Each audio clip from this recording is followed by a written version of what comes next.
course, the other big story today, international travel restrictions have been eased or will be eased under level 1 of the lockdown from tomorrow. 3 airports will be opened and operational for international air travel. Travellers will be allowed in and out of all African countries. But of course, there is a list of 57 countries that are on our high-risk list, including Russia, the UK, the USA, France, Greece, Portugal, India, Iran and Iraq, where leisure travel is banned, and this is because of the high rate of infections. Well, let's get an assessment of exactly how it's all going to work. Joined now by Lee-Anne Bac. She's Director for accounting company BDO's Strategy and Development Unit, which provides advice to the tourism sector, among others. Lee-Anne, good evening to you. I know that you were watching the joint ministerial briefing. So we've got a list of 57 countries where you can do business travel, but you cannot do leisure travel. Just how clear is this? Because to me it seems like quite a moving target. It's pretty muddy to me, and I tell you why. Because I cannot understand why we're allowing business travellers into the country, but we're not allowing leisure travellers in. It's saying that leisure travellers are more likely to be infected or be contagious, or I don't know what it's saying, than business travellers from the same country. It really doesn't make sense. And, you know, the tourism industry has been advocating for a long time to say that, you know, our tourism assets and our leisure tourism assets are so widely dispersed amongst our country that the risk is pretty low in terms of bringing leisure tourists into this country. So I'm absolutely flabbergasted that we're not allowing leisure tourists in, but we're allowing business travellers in.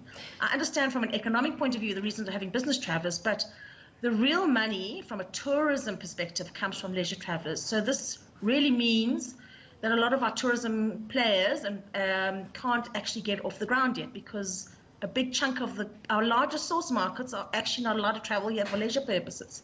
Yeah, I mean, you know, one of the big points made by the tourism industry is that we need to move quickly to open up our borders to capitalise on the coming season. The fact that countries such as the UK and the USA are banned for leisure travel, how significant is that in terms of our sector? It's significant. So I've just done a very quick rudimentary analysis of the data. But roughly, I would say 2/3 of our overseas market are not allowed to travel here for leisure purposes. That's 2/3. So that is significant. Obviously, we can be on the positive side. We've got African travellers who are allowed to come here, and that they do create quite a lot of economic activity, general economic activity, and they are more and more starting to play an important role in our leisure tourism side. But still, the really high spenders are the overseas travellers, and we're denying 2/3 of them the ability to come and spend in our country, which is, I'm quite sure, the players in the tourism industry are crying at the moment, because the upcoming summer season is looking quite dismal in terms of where they're going to get demand from. And I know many of them are sitting on confirmed bookings that they did not want to postpone or cancel, because they said our borders are going to open tomorrow. So please, tourists, come and don't cancel your bookings for the upcoming season. And now we're sitting with a situation where they actually can't come. We see I wanted to say China is allowed for leisure. I mean, China's allowed. That's significant, right? It's fairly significant, but we're only talking about 100,000 visitors per annum. You know that. So of our 10.2 million, 100,000 come from China every year.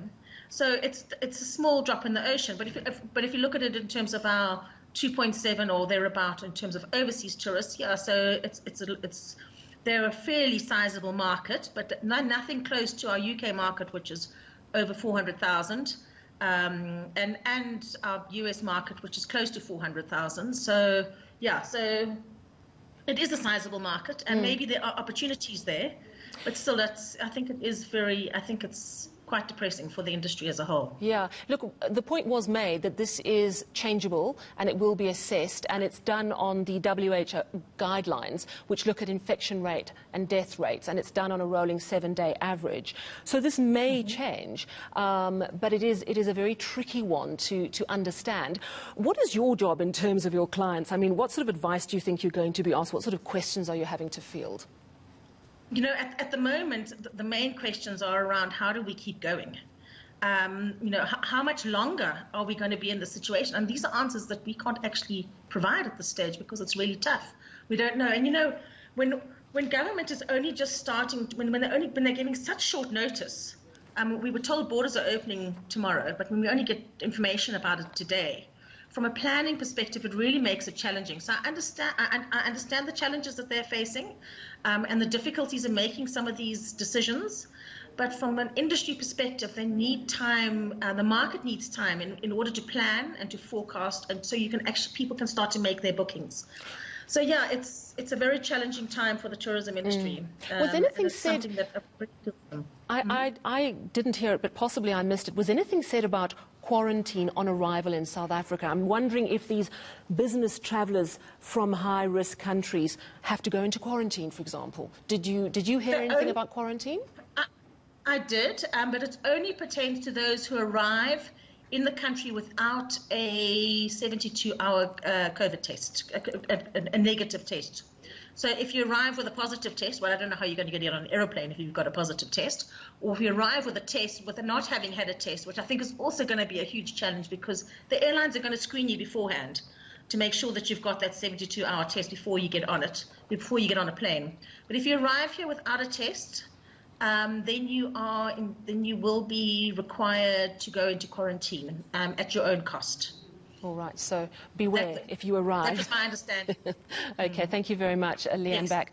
Plenty more that we still have to discover. Lee-Anne Bac, of course, is a Director for BDO Strategy and Development Unit, which provides advice to the tourism sector, among others. And just a recap, of course, is that there is a list of 57 countries that are banned for leisure travel, not for business travel, but for leisure travel. Countries currently banned include France, Greece, India, Iran, Iraq, Ireland, Israel, Jamaica, Lebanon, Maldives, Mexico, Moldova, the Netherlands, Panama, Qatar, Russia, San Marino, Ukraine, UK, USA.